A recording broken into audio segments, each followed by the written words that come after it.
ایک سوئی کی وجہ سے عبرتناک عذاب کا واقعہ۔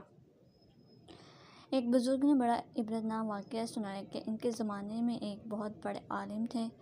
جب ان کا انتقال ہو گیا تو اس عالم کے انتقال کے بعد ان کے کسی شاگرد نے ان کو خواب میں دیکھا کہ وہ برہنہ جسم کے ساتھ ایک چٹین میدان میں دوپہر کی سخت گرمی سے بے چین اور پریشان ہو کر ادھر ادھر دوڑ رہے ہیں، بے قرار اور بے چین ہیں۔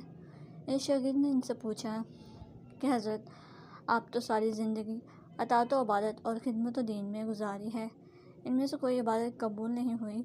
انہوں نے جواب میں ارشاد فرمایا، ایسا نہیں ہے، بلکہ اللہ تعالیٰ نے جن اعمال صالحہ کی توفیق دی تھی وہ سب قبول ہو گئے، لیکن جس عذاب میں مبتلا ہوں وہ ایک سوئی کی وجہ سے ہو رہا ہے۔